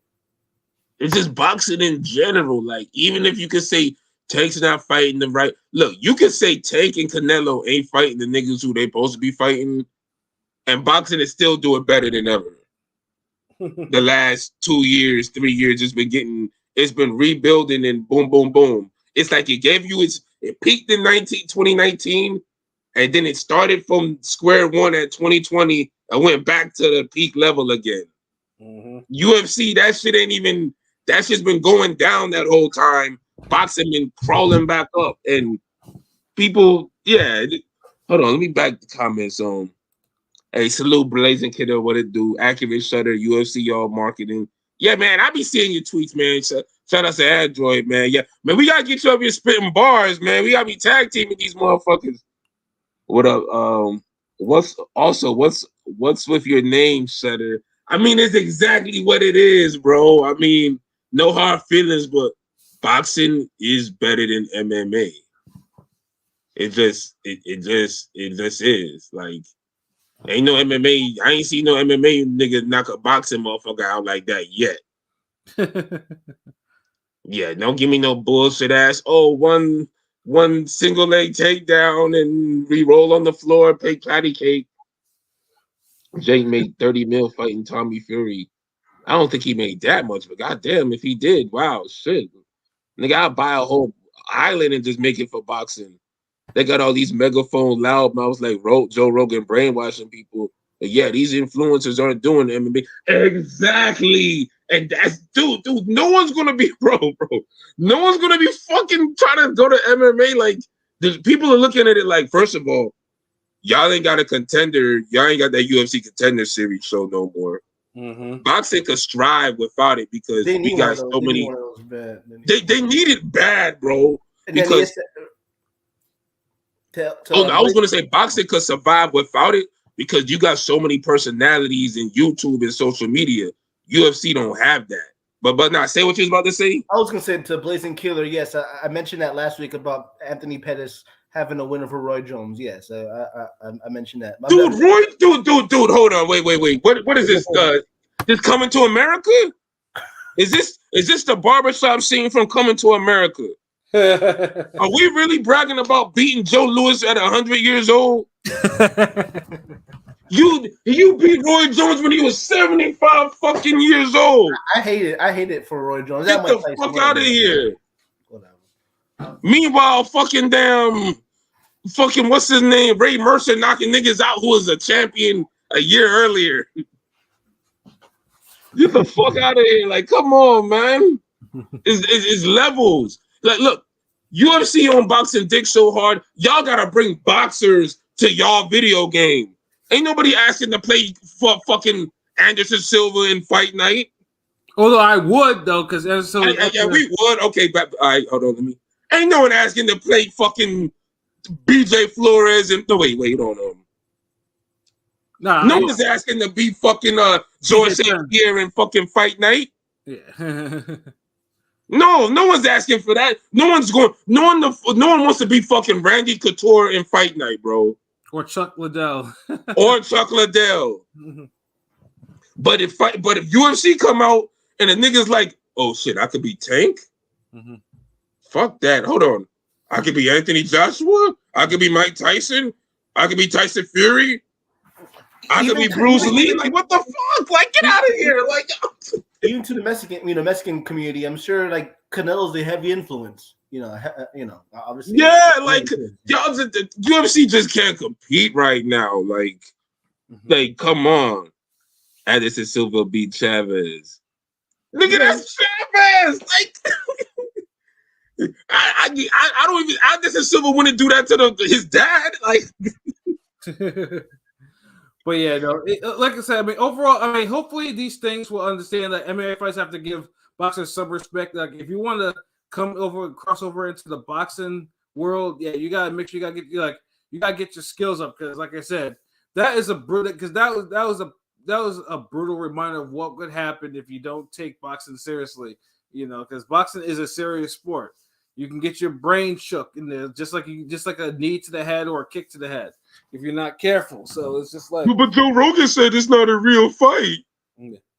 You know what I'm saying? But yeah, but like I said, shout out for Joshua for doing what he had to do, and Ngannou for at least being a good sport about it. And like I said, Ngannou, like I said, if he's serious about this, he would take some lower level fights. Like, don't even be on some main event shit. Like, just take, and at least try to get some wins on your fucking record, and then see if you're, because like I said, the more wins you can get, I mean, and obviously maybe you might get one actual big title fight or whatever. But yeah, you got to start from scratch. You got to start from the drawing board again. Like, you got to do that. Yeah, that's if you want to. He's made enough money for like 5 lifetimes. Like, yeah. But if he wants to keep at it, you're right. He got to do it. He got to do it from square one. Like, it's like, honestly, I felt like he beat the video game, and now like he has to just play it from the beginning. Right. But now, see, Blazing Killer, I don't even have to say nothing else because Miss Bitch is like owning this shit. Like, and Chavez Jr. is a garbage fighter, though. Thank you. Mm-hmm. And look who Silva lost to. Like, Jake Paul. Nigga, like, come on. I ain't gotta say nothing. Like, she said it. Like, come on. Like, I mean, it is what it is, bro. Like UFC, y'all might have next in like maybe 5 years. The pendulum of the universal balance might swing the opposite way. It eventually does. But this is boxing time. Mm-hmm. Yeah. So sorry, not sorry. But yeah, I think we gave this enough bars or whatever. So I know we definitely. I mean, boxing this coming weekend. At least it's on a Saturday at 8:00. It's a little light though. But however, it is a significant lightweight fight. Obviously between one William Zepeda and one Maxie Hughes. Now, the last time we saw Maxie Hughes, most people thought he got robbed against George Kambosos. Because the Top Rank decided, hey, we're gonna have this shit in Oklahoma or whatever, and then Kambosos looked pedestrian, which is weird. Like, he looks pedestrian against every other fighter except fucking Teofimo Lopez, and Maxie Hughes has less power than him, and Maxie Hughes boxed him up. Like, it's just like, that's basically what happened, but. He unfortunately did not get the decision. It was he aggressively boxed him up. It wasn't like a stinker spoiler type of Herrera type of like he legitimately outworked him, outboxed. That's pretty funny. Yeah. No, nigga, you know the difference, bro. No, with the guy who's like, yeah, he boxed him up, and it's like it should have been like a 6-4 or 10 round or 7-5, but nah, Hughes won that clearly. Like, yeah. But Bob was like, "Oh, I can't. I'm trying to rebuild Kambosos and something. I can't have him taking a random loss to somebody I just, that's on loan or whatever that has the knockouts. So Maxie got, he got moved into a bigger fight against William Zepeda, who the last time we saw beat the shit out of Mercedes Hesta, like really beat the shit out of him. You know what I'm saying? And Zepeda's been beating the shit out of a lot of people. He beat the shit out of Jojo Diaz, Arboleda. Although the Alvarado fight was kind of like a aberration because he kind of, he had to work for that win. But, he been Tanahara, he beat the shit out of. Dude is more than ready. We've always said that he's more than ready, for a bigger fight. But Oscar, for whatever reason, is just not positioning him to where he needs to be at lightweight. But Maxie Hughes is a start. You know what I'm saying? Yeah, definitely a start in the right direction. Definitely. And also it kind of rewards Maxie Hughes for being robbed a little. Because if Maxie Hughes wins this, he's the guy now. He's up there. Because he's still top 10, lightweight. He just lower top 10. Right.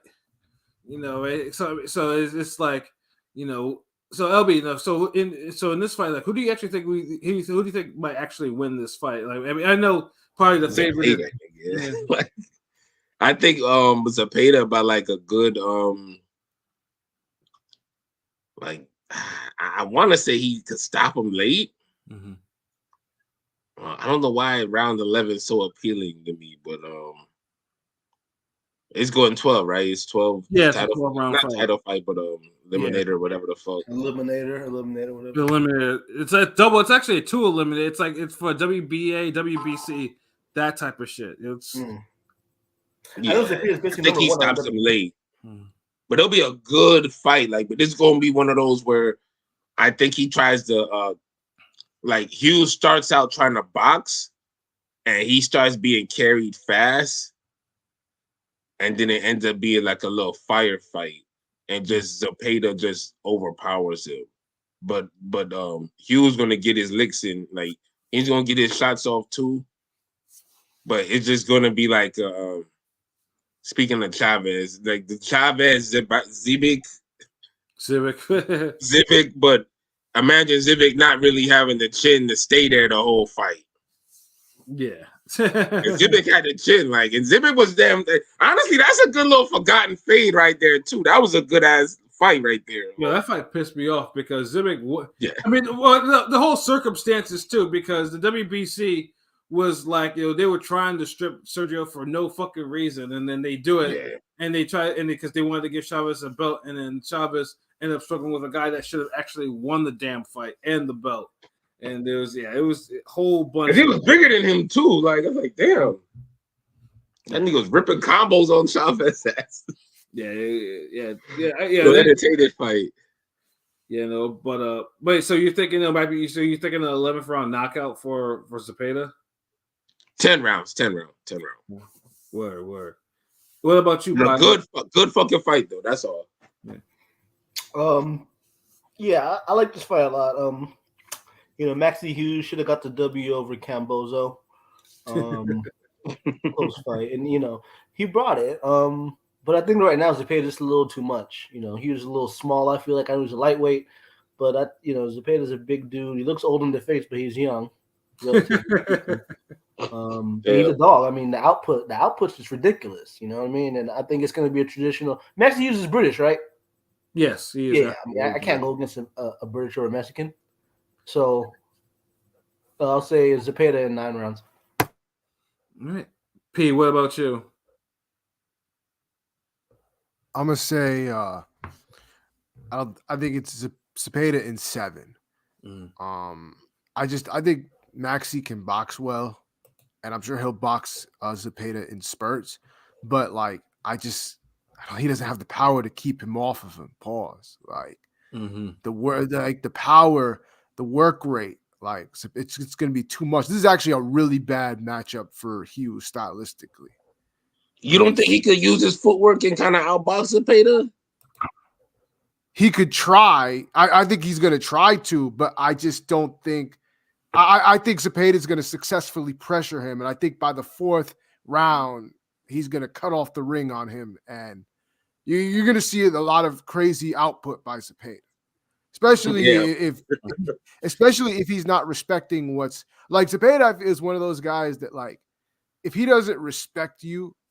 Your power wise, he don't give a fuck. He's just gonna go in. He's not gonna stop throwing. Right. He a bust though. So I think all that movement will work for a while. He'll use his footwork, but once Zepeda cuts off the ring, he's done. So I think Maxey is tough, so I don't think he's just gonna wilt like quickly. But I think by the 4th round, he's gonna start getting touched up on, pause, and I think he'll take a couple rounds and of getting a beating, and I think by the 7th round he'll get stopped. Or I think somewhat similar to, because like I said, I mean, yeah, because Zepeda has the combination of being a hard puncher, a volume puncher, and high work rate. These and usually people that have all 3 of them, basically they're a motherfucker to fight. Like Brandon Figueroa has this. Omar Figueroa had it before he kind of went off the rails. Like people who have those characters, they're hard to fight. Especially if they have a chin of some sort. And Zepeda has just been but like I said, he gave Jojo Diaz his worst beating. And Jojo Diaz is tough. Jojo Diaz has been with a lot of people, but Jojo Diaz didn't even come close to winning this fight. Like not even, like he just kept on getting beaten on. You know what I'm saying? So it's just like, and Maxey, like I said, he's good to outbox you for a couple rounds though. But yeah, if Zepeda doesn't respect your power, it's gonna be like a Tanahara fight. He's just gonna walk right through and just beat the fuck out of you. And I think that's what's probably going to happen. Although Hughes is gonna be tough, but I think like probably by like the 6th round or so, he's gonna stop Hughes. Now obviously if Hughes wins this fight, it's gonna be an upset because currently right now on FanDuel, Hughes is a plus 630 underdog. Zepeda is a minus 1,000 favorite. God damn. Yeah. So if we go for method of victory, Zepeda decision, which again, like it could be a good play too, is plus 430. Zepeda KO is minus 280. Draws plus 2,000. Hughes decision is plus 900, and a Maxey Hughes TKO is plus 1,600. If Maxey Hughes KOs him, I would probably lose my fucking mind because that would be like, wait a minute, hold up. What the fuck is going on here? Like, why is Maxey Hughes KOing Zepeda? It's like I can't honestly see it. It's like I can't even envision it. Like, would he run him into something, or would he outbox him? And it'd be some KO of the year. It'd be some KO of the year. Fucking upset of the year for sure. Shit, so far, no doubt. Go ahead. Absolutely. And this thing, I don't even think it'd be a crazy upset because Maxey Hughes is quality. He's world class. Like he could fight, he could box. But Zepeda's in his bag right now. Zepeda's that's what really is. And like Zepeda's peaking. Like he's really in his zone right now. Like and Maxey Hughes, like he might be in his zone, but it's like even the zones have levels. Right, right. Oh man, though. But yeah, that'll be at 8:00. On Saturday. Oscar De La Hoya, Golden Boy Promotions, and Floyd Schofield will be on there in the co-main. If you want to see more young talent and Eric Priest and all that. So, but yeah, I think this card suffered because 2 of their bigger fights on the card, they got canceled for one for visa, the other one because of sickness or some shit. So, but like I said, if you're having a boxing Jones, like I said, Zepeda and Hughes is absolutely worth a watch. So, like, make sure you do tune in to watch that. Oscar, the Golden Boy, they got Floyd Schofield and Fulgham, so there might be some knockouts. Oscar puts. Yeah, Oscar. Like I said, there will be, like I said, because Oscar has made, has turned some cards on paper into some gems. So like I said, it will. At most, it will be entertaining to watch, though. But like I said. Yep, that's the only. And then, of course, as I just mentioned before, Joe Joyce is coming back this weekend. After getting knocked out by Zhang twice. If you want to catch him on ESPN Plus in the afternoon. Who's fighting? He's fighting Cash Ali, who's known for being DQ for biting David Price. Yeah, damn, that's what they found for this nigga. Like they just want him to get a win. Well, yeah, they want him too, but obviously, Cash Ali. Honestly, if you just a betting, if you actually want to bet on a Joyce winning by DQ, you should probably do so because Cash Ali is dirty as fuck. But like I said, Joe Joyce, being obviously he's he's a top 10 heavyweight. If you're interested in watching him fight on ESPN Plus, go ahead and he'll be fighting in the afternoon, I'm sure. But yeah, that's tune in just to see what he does. But before we get up out of here, we did do a poll today. I don't know if P or probably you want to bring it up real quick. Yeah, I got it. I got it. Word. You know what I'm saying? I got it here. It's upset season, might be up in the air. So you know what I'm saying? There's always going to be one upset. So I'm thinking, yeah, always. So I'm thinking, which of these fighters who are all considered very much underdogs, which of them has the best chance of pulling off the upset? Is it Keith Thurman versus Tim Tszyu, Ryan Garcia versus Devin Haney, Jaime Munguia versus Canelo, or Frank Martin versus Tank? And we got 71 votes so far. And keep voting, please. Keep voting. Keep voting. And so far, out of the 71 votes, 35% said Jaime Munguia. And then 25% apiece went to Keith Thurman and Frank Martin. Both of them got 25%. And then we had Ryan Garcia with 15%. So most of them said Munguia, and then right behind is Thurman and Frank. Yeah, so, I picked Munguia too because Munguia. Munguia's power and his work rate and his chin against an aging Canelo. And he's his prime age too. His age. I feel like age plays a part too. Yeah, Munguia's in his quote unquote prime. Whatever. Punishment he takes to be damned. He can there's a chance that he can outwork and outslug Canelo too, because Canelo's getting a little bit long in the tooth, and he's fighting against a bigger fighter, a bigger, younger fighter. So it's like we can't, have. That's why it's like I was like, yeah, if Canelo's gonna fall, it would definitely be to a Munguia. Ryan Garcia doesn't have a prayer. That's why I'm I'm surprised people were actually picking him. For a while he didn't get any votes. Yeah, he didn't get any votes for a while. It went 40 votes before. For a while he had zero. I did notice that. I was like, yeah, that one to me is the most unlikely one. Whereas Frank Martin being Tank wouldn't surprise me that much, but I doubt it though. Tank would, because Frank is his situation. I picked Frank, by the way. I feel like from a talent, skill, and athleticism standpoint, that's probably the most even fight, or the closest even match fight out of all of them. Whereas everyone else is like Thurman, talent, athleticism, all of this, but he's a little older, layoff, active, going up in weight. Wow. Yeah, all those intangibles. Whereas Munguia, he has intangibles in favor for him. Frank got his intangibles. It just overall, that's probably the best competitive fight on there. But I voted for Munguia though. Yeah, I couldn't vote for Frank because, like I said, because Dude was like an 11-1 favorite against the guy he fought last time, and he almost lost. The German dude. Yeah, but blame the biggest odds though. The German dude's he was way better than them odds. He's a silver medalist. I picked Munguia too. But I ain't gonna lie. I feel like Frank is a live dog against Tank. He is. I don't see it with Munguia. I just don't think Munguia is very good.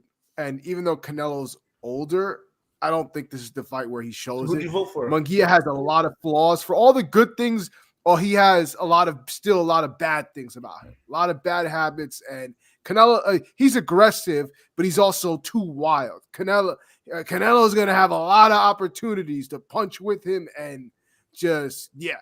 Who'd you vote for, Pete? They have a lot of opportunities to gas, too. That is true. But against Munguia, that's honestly what makes it a good fight, though. I think he hurts Munguia, and I actually think he hurts Munguia early.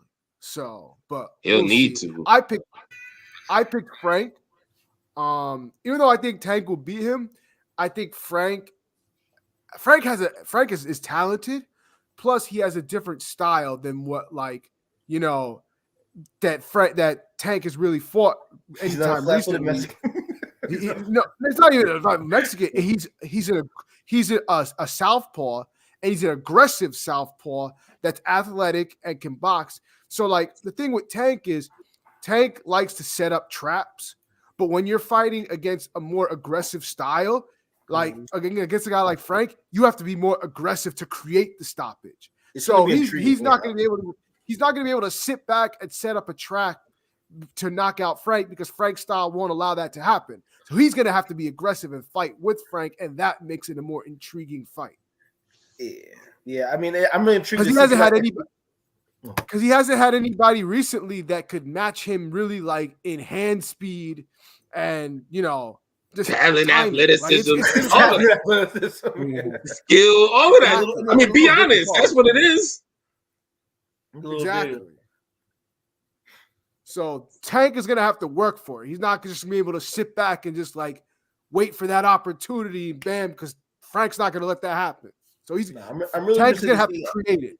I'm really interested to see how Tank's and that's the thing I'm wondering, because it's like when you've gone, and I'm not, like I said, I'm not trying to down Tank when I say this, anything like that, because I think Tank is a fantastic fighter.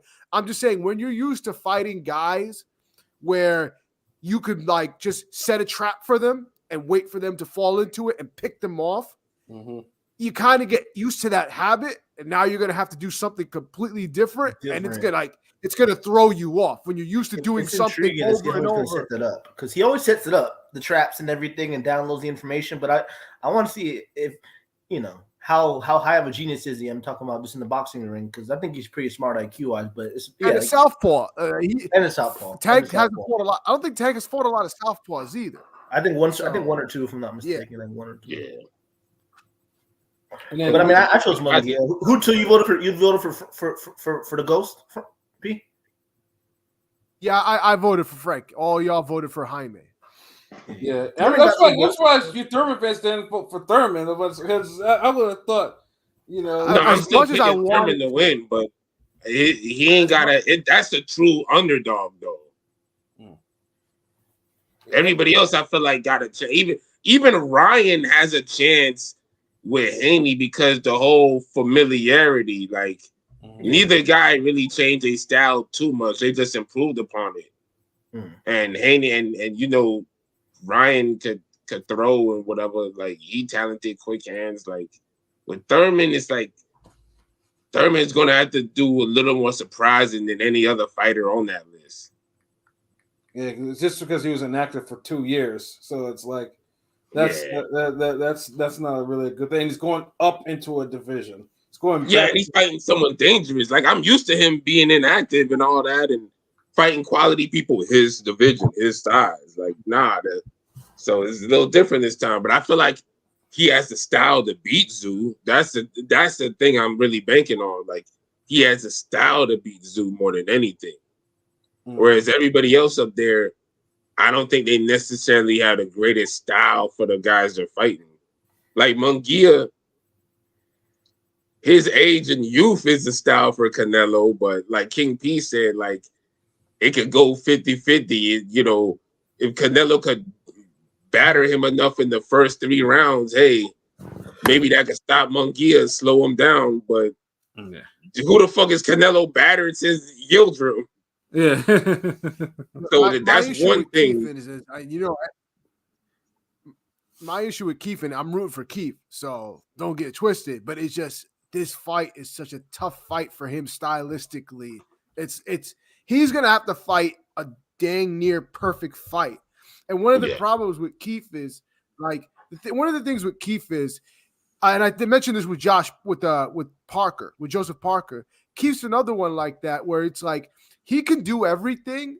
It's just a matter of knowing when to do it, and like the timing to do it. Keith can do everything, but then just chooses to do the wrong things at the wrong time, and he can't do that against Zoo. Like, he's got to fight the right fight, because one mistake and he chooses to fight dumb, he's not winning this fight, and he could get stopped if he fights the wrong fight. Right. Yeah, but Munguia, I'd pick Munguia just because I think he has the livest dog. I mean, I feel like his whole career has been prepping for him to fight Canelo. So it's like, which is weird because out of all the underdogs here, I find Munguia to be the least talented. So I'd have to. Yeah, he is, but he has the most going for him as far as he has the most momentum. Yeah, the most momentum. Fighting the most, I mean, not the biggest things, but fighting the more notable names, credible names. And then look, one other thing we're forgetting too. 3 times a year. The boxing gods have their eye on that fight. Word. Because a lot, like, remember, Munguia and Canelo ain't really been moving right.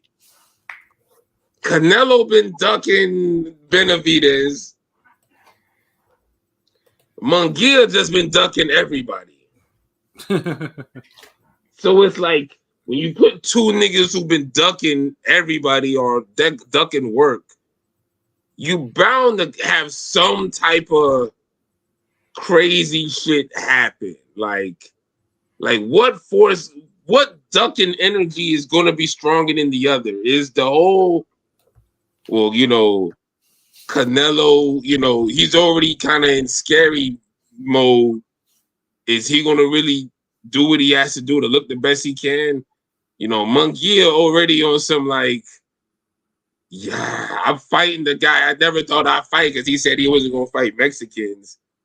So I pretty much kind of preserved myself for this moment I thought would never get here. It's just a lot of weird shit, man. Like, I wouldn't be surprised if you get a fucking draw out of this fight. Right. And multiple knockdowns. A bad headbutt clash of heads or some shit. Like, trust me, that fight is going to have some weird shit go off, man. Yo, facts. But yeah, no, I just want to make sure we get that poll in, pause. You know what I'm saying? So, but yeah, other than that, I think we've come to the end of our that's show. it. Like, that's a good cast, though. Ain't really got nothing else. Munguia was praised by Zab Judah. Like, I mean, yeah, we all praise Munguia. It's just, what else could you say to a nigga who's been avoiding his step-up fight for, like, ever?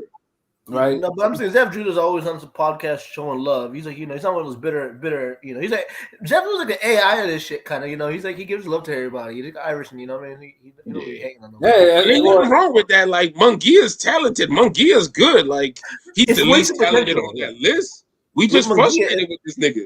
It's wasted potential because he looked, Paul's he had the baby face for a long time, but he has new, he's with Eric Morales now, give him some time. We give him how many years he was regressing. He was regressing for a while though. So yeah, but then see, because he stayed on that same path for so long that he got good, then he regressed. Right. It's like, dude, it's like he's walking down the same street, and it's like you tell him, like, look, King P, if you don't fuck around and you just go straight down the street, you'll make it to Pilot House before the fucking timer run out or before it get nighttime. But you fuck around, you holler at this bitch, you go play dice, you read a comic book, whatever the fuck, and you take so long that the seasons change. It's summer, fall, winter, rain, snow. And that's what's changing during Munguia's duration of ducking niggas. The landscape is changing. Niggas that he's supposed to be beating or giving them harder fights. Right. So it's like he had to take a fight of this magnitude now. It just, we hated it to be Canelo because we feel like we're wasting a Canelo fight, but then he ain't trying to fight Benavidez anyway. So we're like, fuck it. This'll work. But yeah, man, like, ain't no hating shit. Like, I understand that Zab ain't got no reason to hate on that nigga. He know he a better fighter. Like, right. We just want to see this motherfucker go for greatness. Like, yeah. Jeez. Like, Zerto's done stepped it up before Munguia. Yeah, and Munguia has 40-something fights, so that window is closed in terms of what he could he could just fight anyone. Like, fight some contenders, win decisively, even if it's another champion, whatever. You just gotta do it. He got enough work around them divisions. It's not like he's like in a place where we're like, okay, he only really has one fight he could make, or like, dude, you've been in like 3 divisions already. Like, goddamn, fight somebody. Like, and all you niggas who used to get at me for saying, damn, Crawford, you've been in 3 divisions, you ain't fight nobody. Nigga, like, dude, Munguia's like 5 times worse. So yeah, just so y'all recognize it, I don't know if it's like you said that about Crawford. I'm like, it's levels, nigga. But yeah, man, y'all can get this over with so we can hit the gym and get the rest of this night. Yo, word. AOP, your final thoughts? I don't really got much to say. You know what I'm saying? Good Friday of boxing. I couldn't even say good weekend of boxing. It's Good Friday of boxing. Right. Where the MMA fans cried and cried and cried. So, you know what I'm saying? Good to hear. Good to see. While they watch one of their heroes, what's his name? O'Malley do his pseudo boxing, which is hilarious with the irony in that, and you shit on boxing, but yet one of your top guys is a pseudo boxer himself. The jokes write themselves. So, you know, other than that, if you want to hear about good boxing talk, not all that MMA shit, you know where to go. Ring Gang Radio. Check ringgangradio.com, YouTube, Instagram, Twitter, Facebook. Got more content coming on the way. So just stay tuned. You'll like what you hear. We out. That's what it is. AO Pilot, what about you, bro? I don't got much to add on top of that King P stuff. Pause. I do want to say that I feel like, you know, I've watched UFC, you know, FC a long time, MMA a long time. I always feel like the best fights are always stand-up fights. Literally, the best fights I ever watched in MMA and UFC are literally, you know, shittier boxing. Because they are. Because they are. I'm saying, you know, the whole humping thing, you know, it's annoying. You know, but I'm just saying, I've watched some decent, you know, fights. But I'm just saying, there's always the best fights are always. You see Forrest and Griffin, right? Bonner, Stephen Bonner, Forrest Griffin. I mean, even like he was saying, the guy that O'Malley who tried to fight Tank. He's a boxer. I mean, you know, he got a decent jab, but you know, MMA standards is a decent jab. Great value. But it's just ironic, you know, because I don't know. MMA fans are just kind of annoying. I mean, if you appreciate the sport, just appreciate the different sports. I don't know. I got much to say. Ring Gang Radio. That's all I got. Word. AO LB, what about you, bro? How y'all feel about Tim Bradley saying Ryan Garcia is a bootleg Chavez Jr. at 140? Damn, he said that? Nah, he's more like a new version of Mir Khan to me. I don't know. Damn. Hey, what it do? Kane Sung, salute RGR, Ring Gang Nation. You already know, man. Good fighting overall. Enjoy both the fights. Yeah, man. This cast was good. Looking forward to Saturday. Maxie Hughes and Zepeda. Zepeda is like must-see TV. Like he got that smoke now. So and then Maxie Hughes, he might, if he fight like he got a chip on his shoulder, then we might be into something good right now. We might really have a good fight. Stay tuned for more content from us. You know how it is. Try to knock out some more artwork, whatever, maybe an article. Maybe some more training clips, because I know someone in the comments mentioned, it might have been Miss Bitch, that mentioned you and training old girl, or something like that. I think I saw a comment in there. Oh, damn, I got to check that out. Damn, more comments? Okay, yeah, I got to check that out. But yeah, put some more shit on the way. Hopefully Prolific got more for the little animation thing we've been working on. You know, a little teaser was just all he had at the moment. But, you know, was it you who unsubscribed to me? Was I subscribed to you? Like, really? Like, damn, I'm losing my train of thought. But yeah, like, y'all got to get it together. Like, MMA, like let this be a lesson. Like respect boxing, man. Like, I don't know why y'all don't respect boxing when so many MMA people use it like badly in order to win. It's like, it's a tool, man. Like, you know, y'all making this on some promoter shit. Like, y'all making this some Shaolin dojo. Yo, my kung fu down the street is better than your mom and pop kung fu down in Overtown. Like, get the fuck out of here. We can use both to beat people ass, right? Yes. Okay, end the story. Like, But if y'all want it, then y'all see what happened. Like shit's gonna be over. Shit is never gonna be the same because y'all. No one wants to aspire to get knocked out for 20 mil. Facts.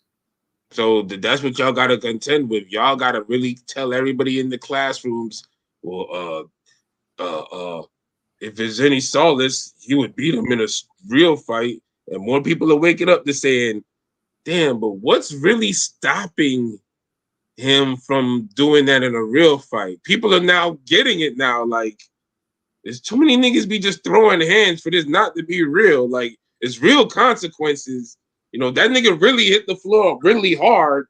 There's a lot of really reals in this shit. So, you know, people are waking up and the boxing's more popular. Influencers, TikTok videos, the more the engagement. I'm even setting up some shit where I'm gonna try to do some more get a little creative with the content, get a little boost with it. You know what I mean? Might have little balloons popping and shit. You know how it is. I mean, we'll remix it on you niggas. But yeah, like there's more shit on the way. Just stay tuned. Thursday, we doing the music Thursday. We doing the R&B shit. What we doing Thursday? We're supposed to do the R&B shit, bro. All right, yo, okay. Thursday, tune in for us. We doing the R&B shit this Thursday. We definitely gonna do the R&B battle. We gonna take it back and hopefully y'all fuck with it. But this is what y'all asked for. So salute to everybody who's fucking with it. That's all I got to say. Throwback. If you get high and watch Medicine Society and then watch Soldier Boys afterward, it feels like it's a multiverse indirect sequel where Kane lives. That's some other shit, you know what I'm saying? But don't it feel that way though? Like, don't he like don't it just transition like he in the prison? They break this nigga out and now he in the jungle shooting niggas. Like, I'm just saying, like the whole concept worked. But yeah. But just to add on to what this brother's, you know, been talking about too, obviously, you know, we always appreciate your support that you've given us, you know, over the years, listening to us, sharing our stuff. Continue to share stuff. Tell your friends about us so they can subscribe. We can all be friends. Because like I said, we do this shit for y'all. You know what I'm saying? Of course, if you see that scrolling banner, you know what I'm saying? Just make sure if you want to donate to the cause, you know, like I said, that PayPal still works. You know what I mean? But yeah, you know, salute to everyone. And of course, and obviously to our, you know, what is it? Ramadan Mubarak. You know, for our fellow Muslims out there, you know what I'm saying? I'm not a Muslim, but, you know, I was got to make sure, you know, I shout out to Pro and DZ because, you know, for them. And, but yeah, no, I think that's about it for us. So yeah, for myself, Pat Scorpio, New England representative. For LB Shuttleworth, the God of the GOAT artist, aka Boxing's Greater Than MMA. For King P, Bodega P, and for Conscious Pilot, you know, Miss Bitch, I was like, just Miss Shuttleworth smiles precious, protect Shuttleworth at all costs, yo. fucking reading that shit. This nigga. At least motherfucker ain't saying that he's sad or he smiles. Tell the Black Girl Twitch streamer about y'all. Shout out King. Yeah, they tell salute King son. But yeah, this has been cute. Tell her holla. But yeah, this has been another wonderful episode of Real Talk. Where as always, if shit's real, we talk about it. So until next time, peace. Peace. Hold on, nigga, you don't even show your face talking about if she cute, holla, nigga. Like, nah.